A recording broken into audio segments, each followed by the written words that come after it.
Welcome to the You Dad Me Hello podcast. This is RJ. I tried to be serious, but I'm joined by Andy and Mike. This is season 2, episode 358. This is the top female pop songs of the 80s. I'm very excited about this, for real. I hadn't realized how much I love 80s music until we thought we were going to do the top 80s overall, and we realized there are 650 songs that should be on this list. So we dwindled it down to the top female pop songs, and then we dwindled it even further down to the top 16. So we're here today. How are you guys doing? Good. I don't know how we got to 16, honestly. I think all three of our lists combined, we had over 100. Yep. So to get down to 16 was a very, very tough thing to do. Yeah, the lists were extremely different, though. So I think that's why we only ended up with 16, because everyone had such diverse lists. So it made delineation just to get to the final 16 like a whole day affair for some reason. Damn, you're hitting out words I got to get my dictionary for. Yeah. Well, thank you for joining us live. If you're joining us live, I know I'm excited. I've been waiting all week for this. I'm really excited about the topic. It's been awesome listening to the music in the car and with the kids and such. There's been so many songs that the kids actually know, but didn't realize they were covers. For instance, True Colors, which is not on this list. Was by Cindy Lauper, was on Trolls. Yep. Manic Monday was another song that I listened to quite a bit with the kids. So Girls Just Want to Have Fun was another one. So I'm really excited about it. I think everybody else is. We got actually a lot of talk on our socials about it and people getting excited. So that's good. Right now, we've already got a good amount of people joining live. So feel free to comment and all that. How's your weeks going, guys? Yeah. I mean, it's been a stressful week over here. Had about $600 of work done on my car the other day. But it allowed me to finish my list for the podcast, so that wasn't so bad. There's always a positive. So this is a $600 show, is what you're saying? Yeah. Please sponsor us. Shout out to Mary Lou. Hi to you as well. You have power back, or are you just watching without power? I don't think that's possible. Yeah, I don't. Well, if she's watching on her phone, I can't wait for when we can do family parties again, so I can stick more plastic spoons and forks into her bag. It's been a crazy week for me too. I had my wife had a baby 2 weeks ago, so we have been not sleeping a ton. Her probably not sleeping more than me, but she did let me sleep in completely last night through the whole night. It was my first day back to work today, so I had to travel from the bed to the desk. And it was a very long day. But anyways, anything else, guys, you want to share before we get into the podcast? No, I'm too excited. I'm way too excited for this topic. I didn't think I was going to be. Like we've always talked about just doing 90s till now. And so the fact that we were like, let's do 80s, I was kind of like, I don't know. And then when we started coming up with these lists, I'm like, oh man, this is going to be fun. So yeah. I'm ready to get into it. It's funny. I think I was really shocked at how much I really like 80s music. I mean, I always, I knew I did, but just being able to sit down and see it, it's like, wow. So I made a playlist. I got an 80s mixtape on my Spotify list now. It's got like 9.5 hours worth of music. But yeah, it's pocket full of forks. You should record that. You should record that to an actual cassette tape and then have your kids guess what it is. That is true. Well, let's take a look at the bracket that I did not share on my screen. So I'll just waste a few seconds here while I bring it up. But here it is. Boom. The top 80s female pop songs. We got a ton of stuff on this. You've probably seen it on the socials before, so that you guys can actually play along. Thank you, by the way, to Kevin and Lori for saying congratulations. Yes, we have a baby. She's awesome. It is our 4th child. I don't know why we did that.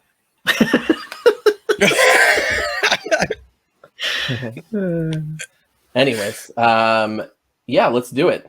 I'm glad your power's back, Dennis, by the way. Oh, shoot, Dennis. Yeah. Take the power back. All right. Well, hey, we should probably just get right into it. If I can figure out again how to share my screen well. It's only been a week, man. He's not sleeping at all. I have that's true. I also have a new keyboard and a mouse, so I'm pretty excited. But it's not very compatible. You're surprised by somebody who was like, "Oh, yesterday this happened." I'm like, "That was literally 4 days ago." What are you talking about? Dude, so get this before we get into it. Actually, so I'm forgetting everything, and I spent 5 hours looking for my wallet the other day, and my wife for my birthday. It was my birthday yesterday, by the way. That's right. Yeah. And happy belated. Yeah.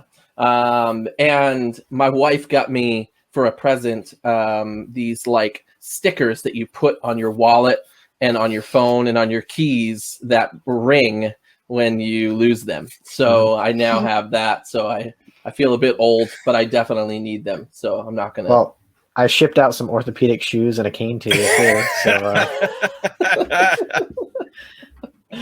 Oh man. Anyways, let's get right to it. The first one is "Push It" by Salt and Pepper versus "Straight Up" by Paula Abdul. What are y'all thinking? Push it. Is that your choice, or you just wanted to say that into the microphone? That is my choice. Yeah, I think I have to agree. I think I have to agree with you. You know, I do like "Straight Up" by Paula Abdul. However, I can't separate 80's Paula Abdul from Crazy American Idol Paula Abdul. And so it's really hard. So I am going to go with "Push It" as well. So it's a three-way for "Push It." I feel like "Push It's" more iconic also than "Straight Up." I mean, maybe. I don't know. It's just my opinion. Yeah, and it doesn't matter. But I mean, "Push It" has. I think it matters 1/3. "Push It" is definitely still something that is kind of pushed into the, I guess, mainstream. Like they just did a commercial to a few years ago, so it's still out there, and everybody remembers the "Push It," even though that's not originally from them. No, it's not. Which we'll talk about after. But yeah, I'm with RJ. "Straight Up" is definitely a great song, which is why it's on the top 16. Paula Abdul had a lot of hits, in the late 80s, and it was very deserving of being on this list. And Mike, I know you wanted to share a little bit about this song, so I'll let you. Yeah, so I guess this was kind of her breakout hit, right? This came out in '88, and I guess her mom found this song. She had a friend that was shopping around some demos. He was a songwriter, but the version that he had given them was so bad they were like laughing so hard they were crying at how bad it was. But she still liked the song, so she went ahead and she recorded a demo, and it ended up on the radio unbeknownst to her when her friend called her and said, "Hey, someone by the name Paula Abdul has a song out." And it sold a million copies in like 10 days or something. So it was like an overnight success. It was absolutely huge.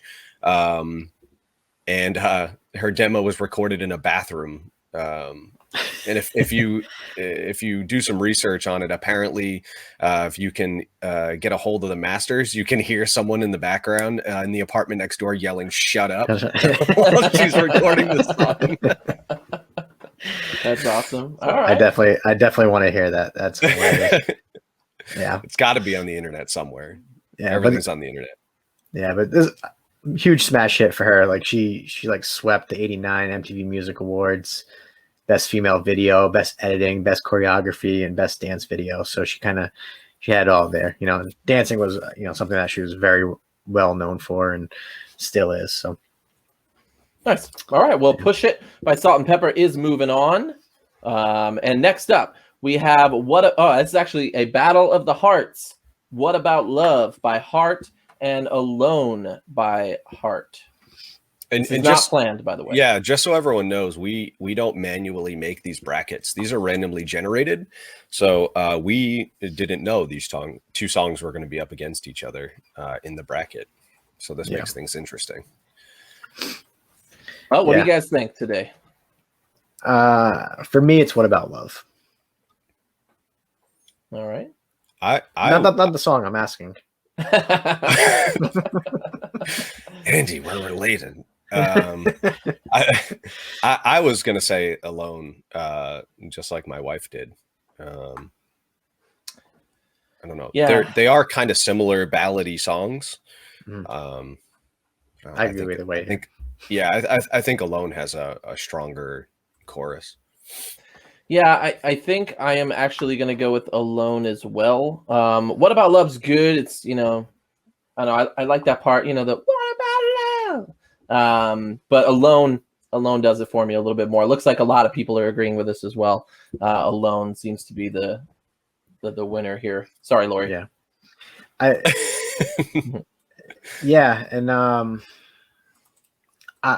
like I said, they're very, like you said, Mike, they're very close to each other. They're the same kind of style. So it was kind of more of a, obviously everything's about preference, but What About Love? Let's talk about that. Not originally their song. No. So this was a song by a Canadian group called Toronto, which apparently was never released until recently, in 2002. Was the original title What About Love A? And it sounds, I don't know if you listen to it, it sounds pretty much the same. Like they're usually, when someone is adapting a version of a song, there's some sort of difference to it. This is pretty spot on, and actually the Toronto version, a lot of people prefer. If you look at like the comments on YouTube, they're like, we like this one. The lead singer of the group has a fantastic voice. So if you want to do some digging, go search for that song on YouTube and take a listen. It's really good. But yeah, like I said, never made it out anywhere. And then I guess they kind of stumbled into this track, and it was given to them to do, and they turned it into a hit. Yeah, it was their comeback hit because they hadn't had a hit song since I think the late 70s. Yeah. So it was their first song on their new label. And surprisingly, it got a little airplay, but then all of a sudden it the original got some airplay, but when the Heart version came out, it kind of just blew up. It was kind of crazy. And then they had multiple hits from that record, so it kind of brought them back to the mainstream.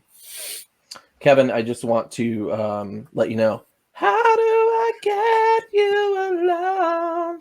That's what we're talking about right there. Sorry, just hum it. Yes, that was for you, Kevin. Alone, but Alone is moving on. What About Love has left the track. I apologize for that terrible rendition of that song.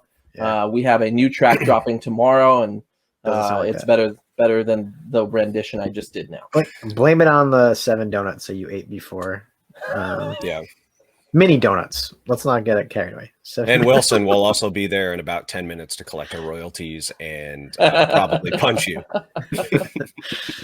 Well, next up, we've got I Want to Dance with Somebody by Whitney Houston and Listen to Your Heart by Roxette. This is a battle of very different kinds of songs here. Yeah. Very upbeat. I Want to Dance with Somebody. It's a great song.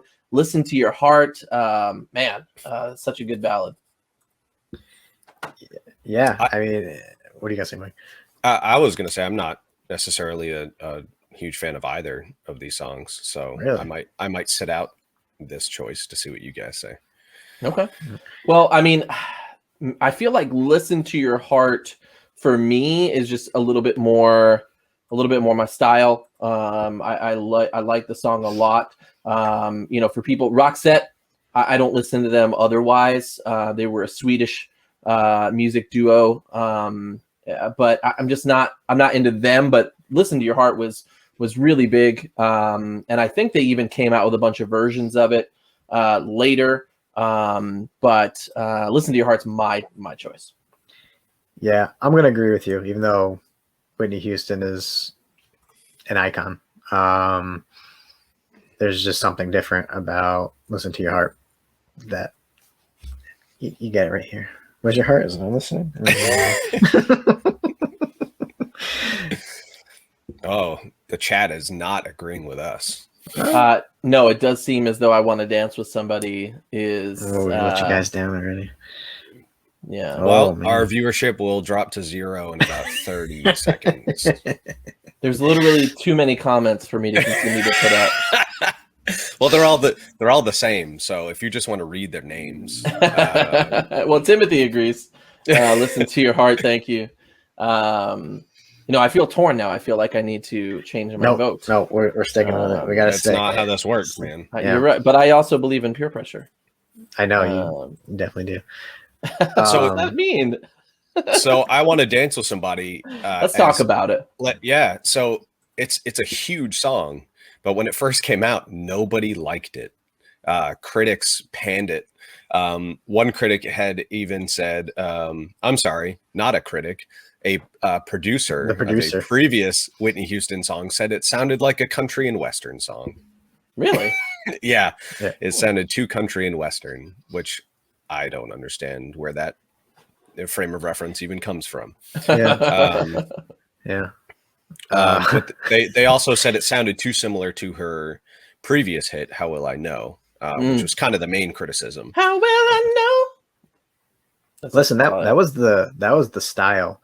That was her style too. Yeah. Like you hear a lot of these dancey pop songs in the 80s, and they all kind of sound similar. They all had like drum machines that were used, kind of evolved into using drum machines, which takes me into Andy's trivia about drum machines. I don't have a cool banner for that. Yeah, do we have the more you know thing that we can do? So this song the drums were used with a Roland TR 808. So the 808 is a drum machine that is very popular from the 80s till now. Actually late 70s, if you think about it. So other tracks where it was used, Marvin Gaye, Sexual Healing, Planet Rock, Africa Bambaataa, and the Soul Sonic Force. And 808s are the really core sound behind a lot of hip hop songs, specifically more of the 808 bass. Run DMC, LL Cool Beastie J, Boys, yeah. Basically anybody who was anybody, late 80s, early 90s in hip hop used that. Kanye West made an entire album, 808s and Heartbreaks, based off of using that drum machine. So it is still wildly popular. Even now when I'm looking for sounds, I look for sometimes I look for the 808s because it's such an iconic type of sound. So there's round 1 of Andy's drum machine trivia. My electronic drum kit has a preset just called 808s. Mm-hmm. So that tells you something. Yeah.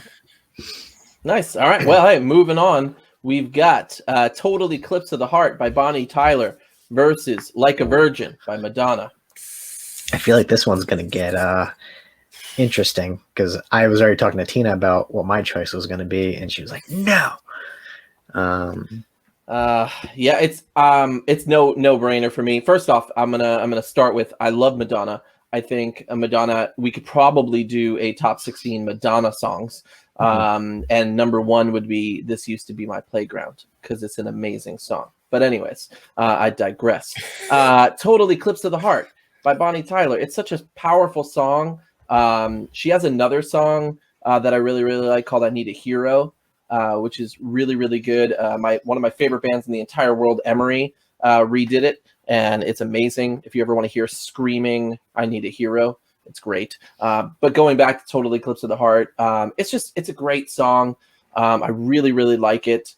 So that's my vote for today. Great description. That was a long and drawn out decision. but I liked it. I hate you both. The video for Total Eclipse of the Heart is very strange. I watched it a couple times again recently. It's very 80s. It's super 80s. And I know we don't usually throw facts or anything up until afterwards, but I really had to laugh because I was reading some of the comments, and some of the top comments were scientific fact. There were far more wind in the 80s than there is today. Totally. Second favorite comment of mine: the dislikes are people who didn't turn around. And then my favorite, somebody heard the song and said, "We need ninjas in this video."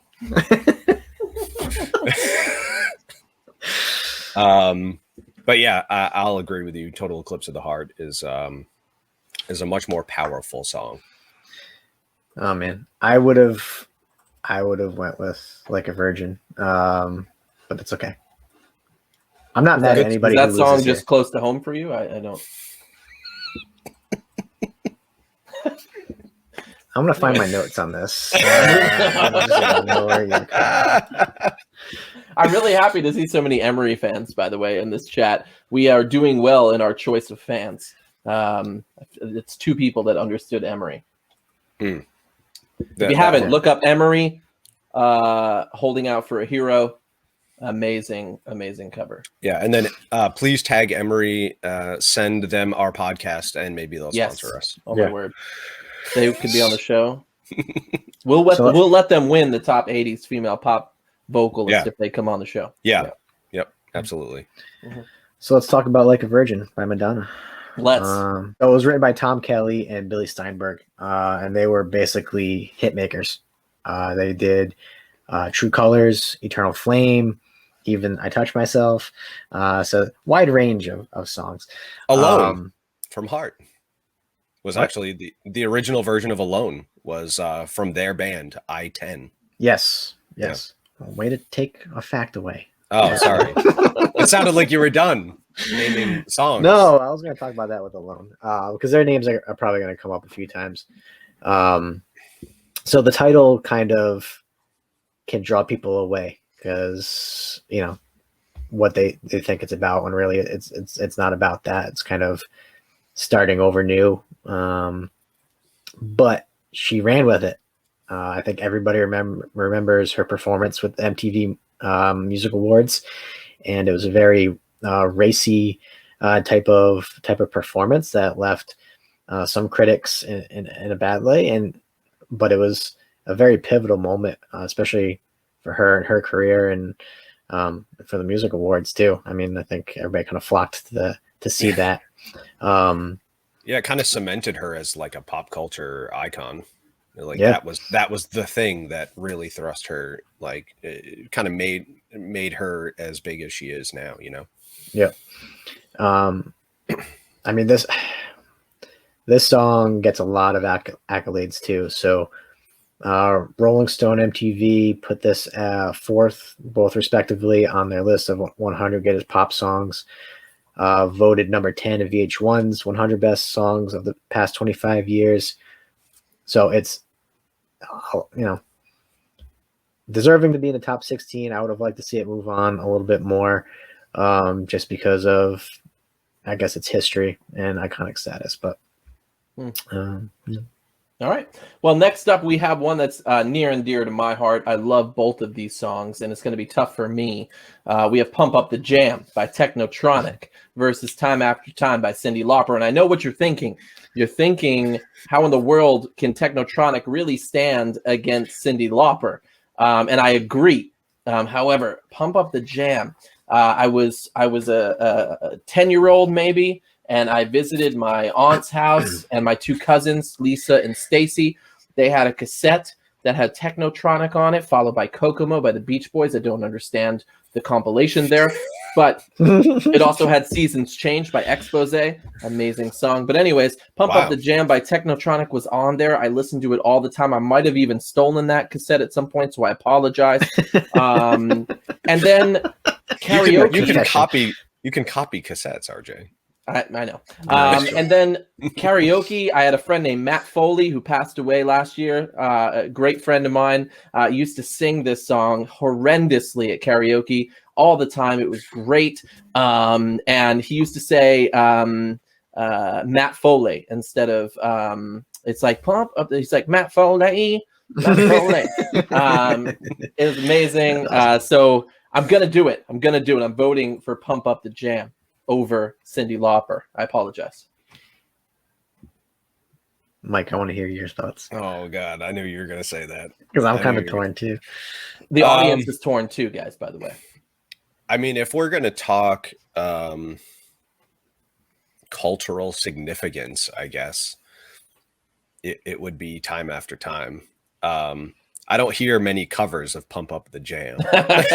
You cannot replicate that.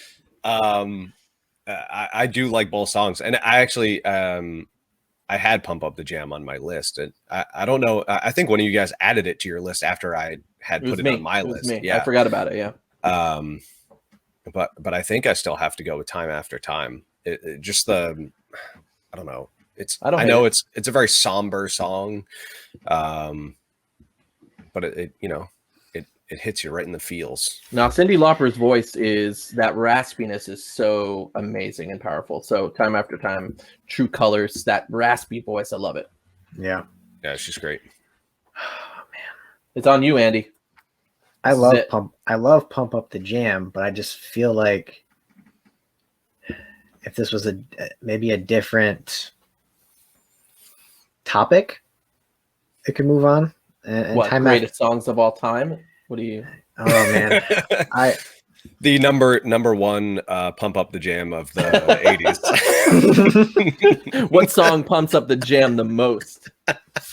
It's top 16. It's just all the different remixes of it.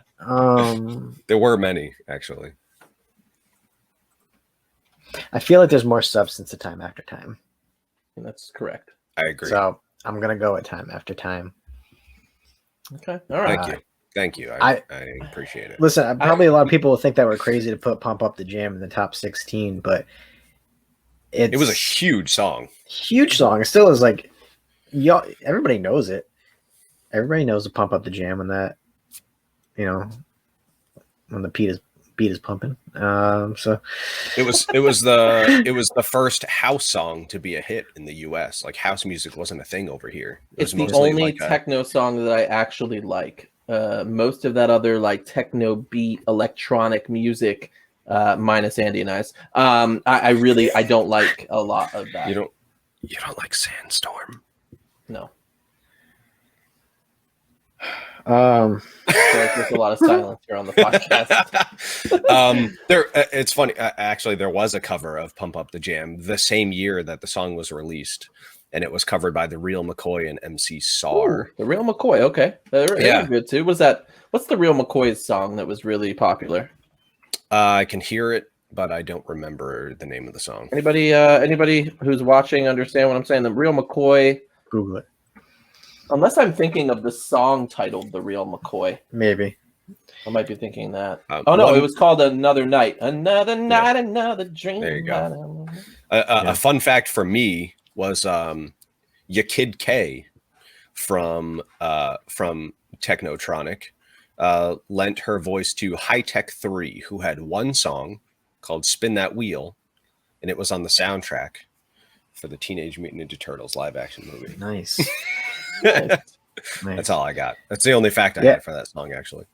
I mean, the vocalist for this, Ya Kid K, was actually replaced in the music video by a model. So there's kind of a little bit of an uproar when the live show started happening, and they're like, "Who is this that's singing?" So, so that was interesting. This was also in Space Jam as well. When Michael Jordan and the Looney Tunes cast were going up against the game against the Monstars, I should say. And then Andy's drum machine fact number 2. So this was actually, so we talked about the Roland TR-808. This was the Roland TR-909 drum machine, which was also used in Soul to Soul's Keep On Moving, Robin S. Show Me Love, and Phil Collins' Take Me Home. So very iconic sounds from this drum machine. Soul to Soul, that's another one. Oh, just missed our list. Roland has a very clever naming convention there. They do. 808, 909. 909. Yeah. And then they did the 1010. No. 10 to the 10. All right. Well, hey, next up, we have Walk Like an Egyptian by the Bangles versus Love is a Battlefield by Pat Benatar. I have an answer immediately. I do. Love is a Battlefield by Pat Benatar. I hate Walk Like an Egyptian by the Bangles. It is nothing in comparison to Manic Monday. So can I ask you how it made it onto this list then? No idea. I have no idea. You picked it on your list. It was on your list. I did. It was on my list. It's iconic. It's a good song. I'm not into it. It's Love is a Battlefield. It's Love is a Battlefield. I agree. Yeah, same. All right. Well, that was easy enough. So what do you guys think about the Bangles? We probably shouldn't have put that song in the bracket then. I never quite understood some of the lyrics. They don't really make any sense. Like, all the school kids so sick of the books, they like the punk and the metal band. When the buzzer rings, oh way oh, they're walking like an Egyptian. Yeah. Don't know what that means. But apparently the person, Liam Sternberg, who wrote the song, got the idea when he was watching people try to walk on a ferry. So they were very unbalanced. And they were walking. I hate this song more now that you're telling me more about it. The song makes less and less sense the more you research it. So yeah, it's good. It doesn't sound like this caused kind of a riff with the Bangles too. They're having some issues over this, more so because the Bangles drummer Debbie Peterson didn't actually perform on it, and percussion was actually done all with, guess what, a drum machine. Ready? Fact number 3. You're making it look like we planned this. Jeez. Yeah. So this, I didn't get the exact version, but it is used with an Alesis drum machine. Basically, the way that the shuffle goes with the beat is just basically something that a live drummer couldn't capture. So, yeah. And here's I take offense to that comment. Here's an Alesis right here. It's probably a lot more. It's probably a lot more high tech than this one, but this is actually a classic version. I don't know. High tech in the 80s is like 30 years behind us. No, I'm looking at pictures of some of these things. Beasts, like massive machines that cost thousands of dollars. I think I got that one for maybe $120. So, yeah, this track could have been a lot different, by the way. So this actually almost didn't go to the Bangles. It was actually offered to Tony Basil originally, who, hey, Mickey, you're so fine, you blow my mind. And how did we not talking about getting your booty on the dance floor when we were talking about Technotronic, by the way? I feel like we missed it, a good joke opportunity. I don't want to talk about his booty on this podcast. All right, well, hey. He's just thinking about more donuts right now. Moving on. We have, actually, I can't show this, right? So, I mean, unless they want to sponsor us. That's true. Please. Moving on, we have Manic Monday by the Bangles versus Holiday by Madonna. Again, guys, if it was up to me, a couple other different Madonna songs might be on here. I love Holiday. It's a great song. But Manic Monday is a song that I listen to with my kids now. They love it. It's great. Reliant K did a cover of Manic Monday, and it's really, really good as well. So it's a song that kind of withstood the test of time. It's still a song I can listen to now. So I'm going to go with Manic Monday on this one. I did not expect that. Yeah. Actually. Interesting. Interesting. I think. Go ahead. I was say I kind of have a feeling where I know where you're going to go with this. Oh, okay. where do you think I'm going to go with this? I think you're gonna go with Manic Monday. Yeah, I guess. Yeah. Are you?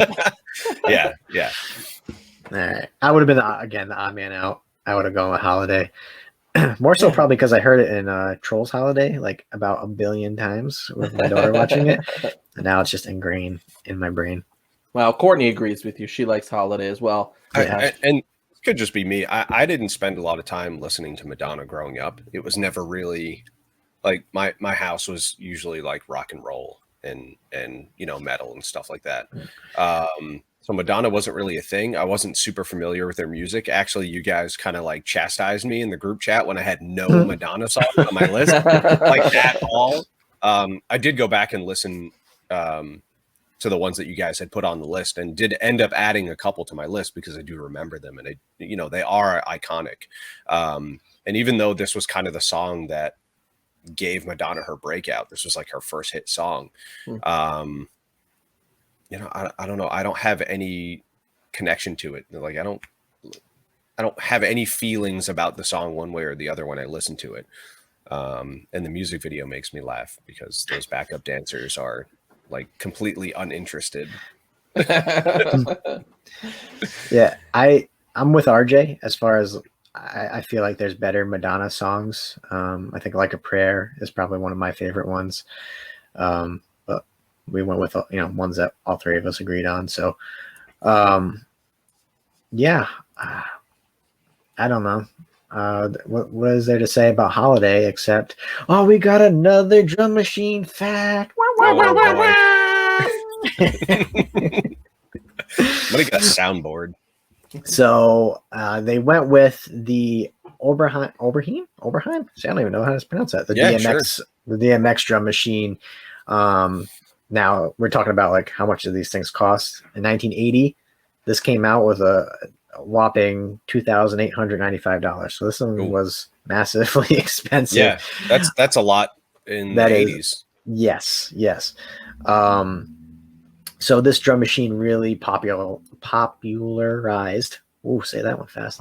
A lot of the 80s new wave, synth pop, even hip hop. Herbie Hancock's Rocket used this drum machine, which a lot of hip hop songs sampled that song. If you've never heard that song, go out of your way. They had actually like scratching in it, which people were like, what is this sound that's going on? And Phil Collins' Sussudio actually made this one too. So some big hits out of there. But I don't know, do you guys have any facts about Holiday? Yeah. So originally, this wasn't. Sorry, Courtney. Even. We failed Courtney. Blame Mike for not having any Madonna songs first, and we had to go pick some. She lives 1,000 miles away, so she's gonna have to wait until we visit to get the Madonna songs are all Mike's fault. Yeah, I mean, I'm looking back at the 80s though, and there aren't many more I would have included on this list. I mean, Lucky Star. Did we have Borderline? Borderline was really good. Material Girl. That was on my list. What was the other? La Isla Bonita, I think it is. Was that the 80s? Yeah. It was, yeah. But in the 90s, I liked a lot of 90s. You had Vogue. You had This Used to Be My Playground. You had Take a Bow, which I really liked. So Don't Cry for Me, Argentina was another big one. I don't like that one, but it's it was a big one. Yeah. And Ray of Light was another big one from her in the 90s. But getting to the groove, as Courtney said. Yeah, so this originally wasn't going to be a song that Madonna was going to release, actually. So she had recorded a song called Ain't No Big Deal. So there were 2 songs released off of her record that didn't chart at all. The third song they were going to release was Ain't No Big Deal, but they found out that that song had actually been given to a disco act, Barracuda. So they had to go back to songs that they had kind of, I guess, essentially thrown away, and this was one of them. So they recorded it, and it ended up being her first song to chart on the Billboard Top 100. Nice. Yeah. All right. Just be forewarned, I have a sneeze that's coming, and it's like sneaking up on me. It's just going to hit at the most random spot. It's going to headbutt your laptop. It's going to be. As soon as it does, it'll be like, wow. Yeah. My screen. For anyone that hasn't watched the video for Holiday recently, go back and watch it. And those backup dancers look like they just don't want to be there. and I found it funny that the only time the male dancer smiles is like 15 seconds before the end of the video, where they're all in like center frame and they're all holding hands, and then he like cracks a smile. So it's like he just wanted to hold her hand the whole time. Yeah, he was just determined. He just kept asking, and they were like, "You can't hold her hand," and he's just like, "They're like, can I hold her hand now?" No. All right, you can hold her hand. All right. Well, I gotta watch it next now. up, and this is our last. So these are the last two songs. If you have not heard your favorite 80s song so far, these are the last two. So I apologize. There was a huge list of songs that did not make it, but here they are. We have "Girls Just Want to Have Fun" by Cindy Lauper versus "Tell It to My Heart" by Taylor Dayne. Do either of you guys have an opinion going into this on these two songs? Yeah. I kept mixing what it is. I kept mixing "Tell It to My Heart" with the Roxette song. I kept confusing them. It's just because it's "Listen to Your Heart." Yeah. There's a lot of hearts, and there's a heart group here. Like, yeah, so many. Those so I many didn't feelings. get. Those I didn't get confused. No, No, yeah, I'm going with "Girls Just Want to Have Fun." Well, all right. I'm going to upset. Stop eating your sorry letter candy. Caitlin, would you like to tell them which one I've chosen? Yes. Tell It to My Heart. Wow, that's kind of a surprise. Tell it to my heart. Tell it. That's not even close. But "Tell It to My Heart." Taylor Dayne. No, that's a part that she says in there. But isn't it like "Tell It to My Heart"? That's one part, but then there's a part where she's going off on like a riff. Tell it to my heart.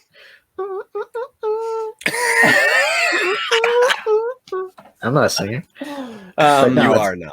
Tell it to my heart. So, all right. Yeah. First off, Taylor Dayne, known for "Love Will Lead You Back," "I'll Always Love You," "Tell It to My Heart." She had quite a few songs.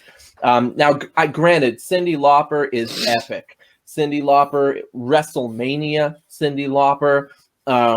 If you don't know what I'm talking about, look that up. But yeah, she's great. "True Colors" is my favorite song by her. I'm not sure why it didn't make the list. But "Girls Just Want to Have Fun" is so annoying. Reliant K also redid that song, and I hated it too. "Tell It to My Heart" is such a fun song. So I'm going to go with "Tell It to My Heart." And before you vote, Mike, your wife has something to say. You're sleeping on the couch. So, which couch? This is where I like the comments, because this is one of those, like, we need a female perspective here. Like, most they're saying "Girls Just Want to Have Fun." I think it's just. Yeah, I was told I'd lose a family member if I don't pick "Girls Just Want to Have Fun." I mean, you might be sleeping on the couch. That too. He already was. Yeah, that's right. I already was. Again, Taylor Dayne, one of those songs that I added to my list. Me too. After going back and listening. Yeah, we all did. Yeah, we all did at some point. It's true. Humble brag. Well, I went back and added it to my list, is what I was trying to say, and then left some words out. But I don't know. It's up against Cyndi Lauper, and I know RJ hates "Girls Just Want to Have Fun," but that's my pick. So the Taylor Dayne song is good. High energy. It's great. It's got a good hook. RJ loves it. But it's Cyndi Lauper. I mean, that's kind of all you have to say. No, Taylor Dayne is all you have to say. She was ranked number 18 on the list of best female dance artists of all time. Yeah, she was not ranked singers. as Billboard magazine's 28th most successful dance artist of all time. She's won an AMA, multiple New York Music Awards, 2 Grammy Award nominations. God. All right, we get it. Jeez. But you don't like Cyndi Lauper, okay? No, I really like Cyndi Lauper. I'm okay with it. We all do.